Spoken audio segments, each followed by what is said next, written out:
Hello, everyone. This is Steve O'Reilly and Gail Saunders with Skinny Post TV. This is our prediction show for each division. We're going to break down who we think is going to be on top at the end of this season. Starting with the AFC East. Obviously, you got the Patriots, the Bills, the Dolphins, and the Jets. Gail, who do you see out of that division coming out on top? Well, you gotta first of all welcome back football and football fans. I mean, it's season's upon us, and let's talk about the AFC East. If you're watching ESPN, all you see is JETS, Jets, Jets, Jets. But in reality, it's all about the PATS, Pats, Pats, Pats. In 2012, I think last season they had a ridiculous offense. And they turned around this season, went heavy in the draft, got tremendous picks in Chandler Jones. I like what they did at linebacker. Got the rookie out of Alabama. That's a huge pickup. I heard he's kicking ass in camp. But Patriots, it's a no-brainer. Belichick, a retooled defense, and the offense clicking like it is.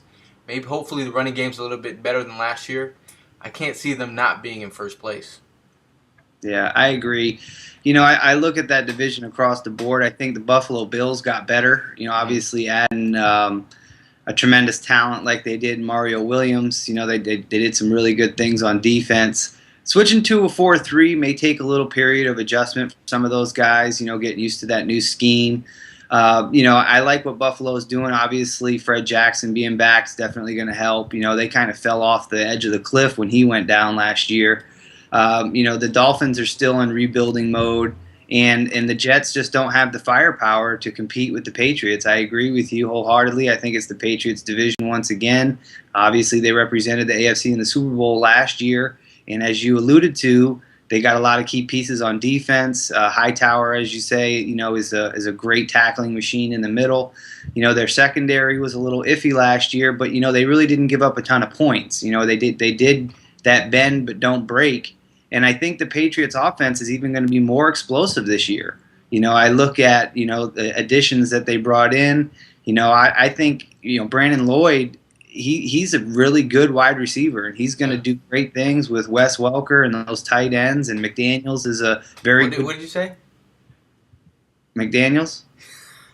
It's your boy. That is your boy, man. It pains me to say it, but he is a good coach as far as running the offense. You got to give credit where it's due. They had great numbers when he was there. Obviously, they went undefeated that season. They made it to the Super Bowl under McDaniels as the offensive coordinator, and he knows how to use Brandon Lloyd. The tight ends are still going to be, very tough to defend. And the way I look at the Patriots, they don't lose at home in the regular season. So you can almost chalk them up to be 8-0, at home alone, maybe 7-1 at worst. So, the Patriots, they're going to be tough to beat. The AFC East is their division.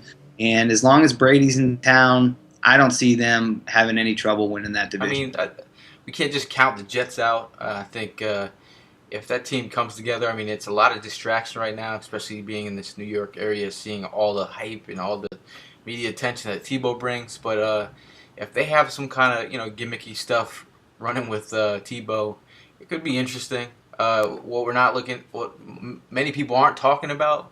It's mostly just Tebow and all this hype news.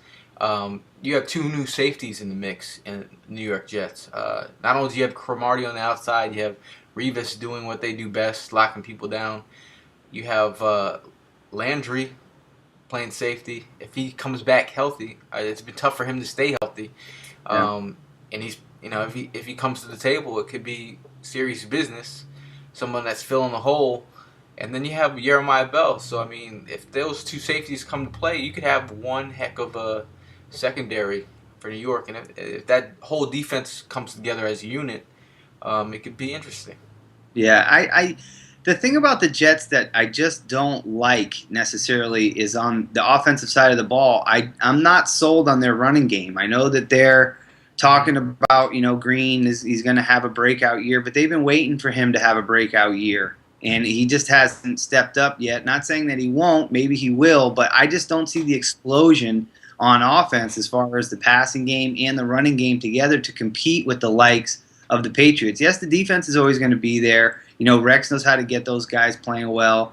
But, looking at it on paper right now, and that's really all we can do until we start seeing bullets go live in the regular season, I think Buffalo Bills have a better team on paper than the Jets do right now. I think they have more explosion on offense, and I think they have, better pass rushers on defense, and they just need to stay healthy. But I just don't see enough firepower to compete with the Patriots. Their offense is going to put up 30-plus points week in and week out. And I think Buffalo did beat the Patriots last year. One team that did go up and upset the Patriots. I mean, if you're going to throw a wrench in things, it would be Mario Williams. Bringing him in along with Mark Anderson on opposite of him, and then the rookie Gilmore, who's said to look awesome in camp.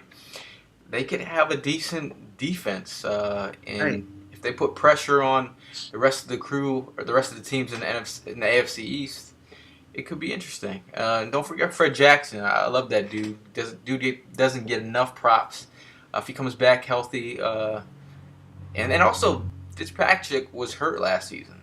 As much as it doesn't really get that much press, but he played hurt, and it really showed at during the last half of the season. So. And I also like Marcel Darius coming into his second year. Yeah. He's got a little bit of a full off season right now to prepare. And if he's lined up next to Mario Williams, he might see a little bit more single teams.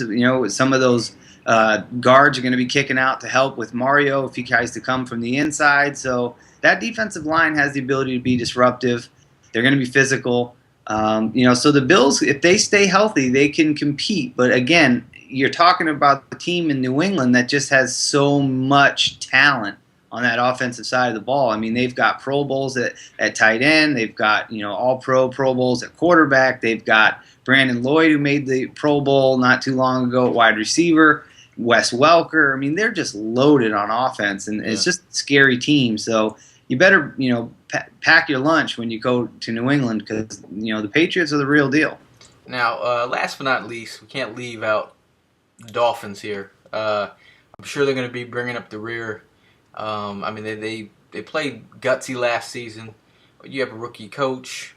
You have a lot of different pieces. They're rebuilding the offense, bringing in Chad Ochocinco. We don't know who's going to be starting at quarterback.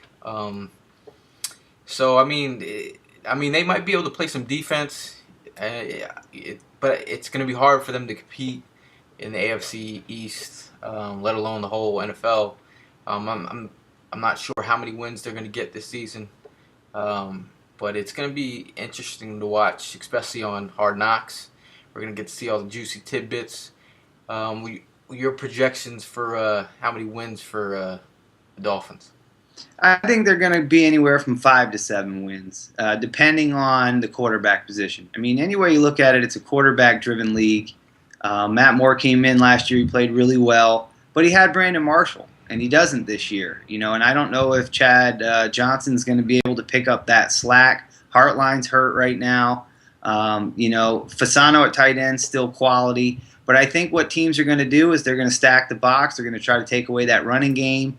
And then they're going to just get after it and try to disrupt more in the timing. And I just think that they're in a situation of flux right now. And I don't think... So you just said Moore. You're thinking Moore's taking that starting job? Yeah, I think he's going to win it. Over Gerard? Yeah, I think he will. He's got a familiarity with the team. He's got a familiarity with those guys. And Gerard, he was out of the league for, most of the season. Last year, did he play at all, even at the beginning of the year? Maybe he didn't even play at all. He ended up having surgery. Right. But, so, that's going to take a little adjustment for him to get back into it. And I think the safe bet will be to start off with Matt Moore and to see how he does. And if Tannehill can come in, and prove that he can handle the NFL game, if they start going 0-4, 1-5 or 2-5, they may just say, you know what, let's let Tannehill get in there and see what he can do and, try to groom him as the season goes on. But I think for all intents and purposes right now, the Dolphins realize that they're just building the foundation of their new franchise. And I don't think that they expect to go out and, go 13-3. I'm sure they'll say they do, because they're professionals and they're paid to win. But I think realistically, they're just trying to figure out what mentality this team has, what are they, who are they, and how do they go about it. I don't see them being a passing team. I think they're going to be a running team. There'll probably be, kind of flashy plays here and there. But, I think they've got the toughest road out of all of those teams in that division, as far as the AFC East is concerned. Well, we'll have to wait and see. That's right. You never know until the Bullets go live. Well, for the AFC East and our predictions, I'm Steve O'Reilly. That's Gail Saunders. And as always, we're giving you the skinny 24/7.